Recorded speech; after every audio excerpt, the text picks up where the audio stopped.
Nat, ESC United, your favorite Eurovision channel. Welcome back. This is the ESC United expert panel. Get off your high horse. The 2020 edition where we discuss the songs that were sent to the contest this year and, of course, not just share our thoughts, but also share a score. But more on that later because first, gotta introduce my team here. We've got Holly, we've got Robert, and we've got Melanie and Humble Me again. And the four of us will discuss Ireland. Ireland is also back in the contest, obviously. I mean, it wouldn't be the same without them, right? They won the contest the most, 7 times, if I'm not mistaken. Please don't be wrong, Matt. That would be very embarrassing. But no, 7 times, and but they haven't had much luck over the past 20 years, we can say now. My God, 2 decades. This is crazy. Anyway, that's all in the past because this is a new decade, the 2020s, and Lesley Roy was sent to start up this decade basically with the song Story of My Life.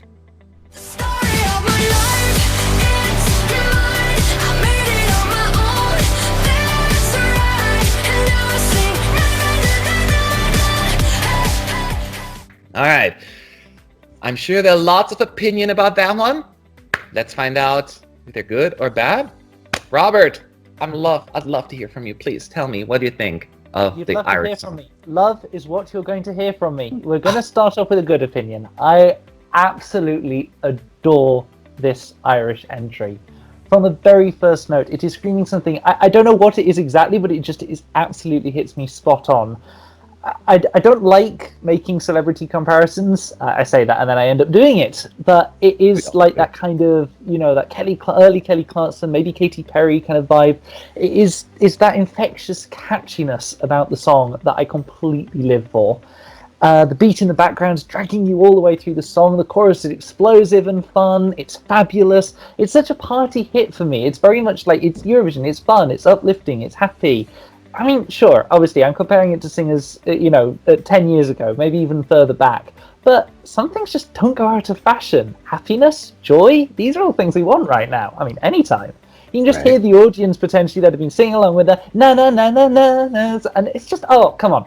The entire chorus, let's face it. Some people are going to hate on this. Maybe they're about to start going on about it now. But to quote Lesley, I don't care what you say. I love this song. All right. Lots of love coming from Robert here for Ireland. Melanie. I'm not so mean, Robert. When I just heard the song for the first time, I had another celebrity comparison, and that's my all-time favorite, Avril Lavigne. And that's the reason why I don't like Avril Lavigne anymore. That badass pop rock music that she had. I don't know what it is. Story of My Life is fun, it's enjoyable. Lesley Roy is a good artist, but somehow it sounds a little bit childish for me. It just feels better if a younger singer would sing it at Eurovision. But for me, it's just like that na na na na na na. I'm like, no, just go to Eurovision, please. No, this song is not my cup of tea, but I'm happy that she brought me back to my teen years when I was a big Avril Lavigne fan. But that's it. That's it. Sorry. That's absolutely fair. That's why we're here talking about it. Holly, share your thoughts. Yeah, I have to agree with Melanie. I got sort of a mix of Katy Perry and Avril Lavigne vibes. Her voice kind of took me back to the Avril Lavigne thing. But it gives me a bit of emotional whiplash, I guess. It sort of builds up and then drops back a little bit and just kind of confuses me about where it's going. But yeah, I agree. When I found out that Lesley was 33, I sort of went, oh, okay, this sounds like a song that would have been suited to a younger artist. Like, it's fun, it's great, I enjoy listening to it, I'm not going to skip it on my playlist, but it just confuses me a little bit, if I'm honest. You are allowed to be confused. I have those songs as well that just throw me off. As far as Ireland is concerned for me, like when I'm in a really bad mood, I put on the song and I'm very, very happy.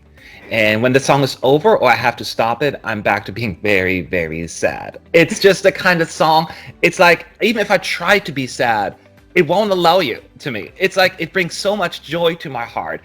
It is absolute cheerfulness, happiness, and to me, has that more than any other song this year.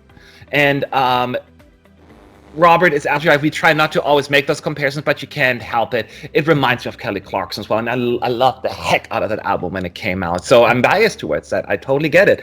But and I also live in the U.S., so this kind of music was huge. It was, even to a certain extent, sometimes can be still huge. So maybe that's also a little bit more gravitating towards that one anyway. I was into it the very first time I listened to it. I did a reaction video and was as genuine as it gets, because that's exactly how I feel about it. Yes, the na na na part is in some ways almost annoying, but also so effective at the same time, because we're all just saying na na na na na, and I feel almost like a little child. I get that, you know, like when you see them on the street, na na na na, right? I get that. But also when you're done listen to the song, that's still stuck in your head. I think it's one of the happiest song of the year to me, and nothing but joy coming from me. So I agree with Robert on this one. So we're split here on the team as far as likability is concerned. Now let's see where the score of ESC United ends up overall. So, but before I get into that, let's share our scores. Robert, what did you give it? Better something good. Well, yes, unsurprising this is going to score well for me. I would have to suggest that maybe 33 isn't too old. I would very much struggle to describe someone who's 33 as too old.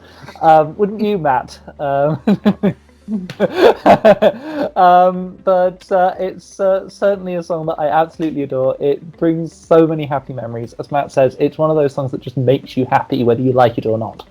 And I just don't have a problem with this song in any way whatsoever. I'm going to put the inverted commas into expert and give it 10 out of 10. Oh my God. All right, Melanie. Yeah, so as I said, I'm not that mean, you know. I appreciate the song. She's mean. I see your face. No. But, you know, I appreciate the song. I appreciate the singer. I appreciate that it brings me back to my childhood teen memories. But I don't like the combination of it, you know? The singer is good, but it just needed another song. The song is good, but it just needs another artist. So in the end, I came out on a 5. Okay, 5 points. Holly. I should say, I don't think Leslie's too old.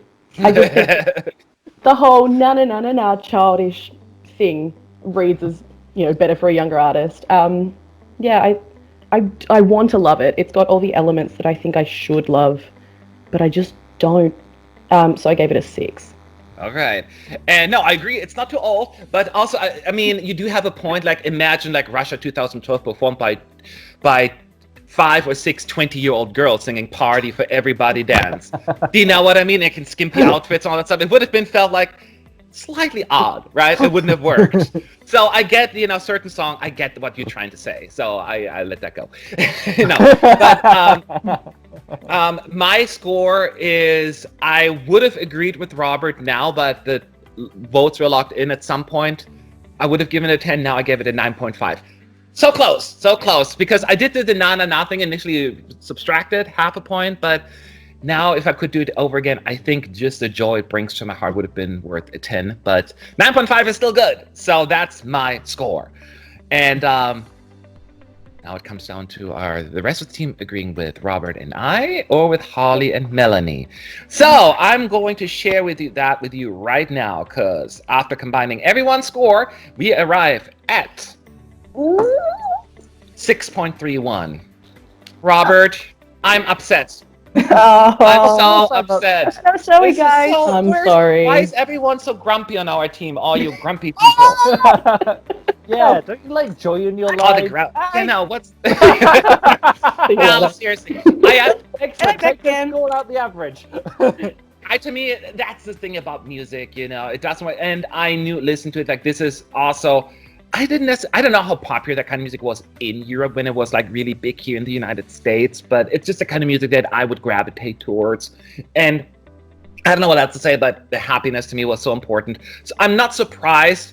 I do think I wouldn't even call it generation. It's really just one of the more polarizing things, because I saw the scores and it's like very like either high or just like not really, right? So that's a surprise to you, Robert? Not at all, because I totally understand why people find this too sugary sweet. It doesn't. I fully appreciate that when you've got an artist whom you love, whom you loved, and to see someone else who's trying to capture that vibe, it doesn't take much for it to feel completely wrong and to lose it. I get it, and I'm fine with that, and I respect that opinion, but you're all wrong. Yeah, exactly. So now, seriously though, so 6.31 is the average from our team, and here's the current score of the songs that we've reviewed so far. So this is where Ireland falls. More to come, so stay tuned. But now I would love to hear, or we all would love to hear, what you have to say. Are you more with Holly and Melanie? Do you agree with Robert and I, or somewhere in between, or even lower? What's wrong with you? No, it's all good. It's all good. I would love to hear from you. Have a good day, everyone. I got to move on to the next video. Bye.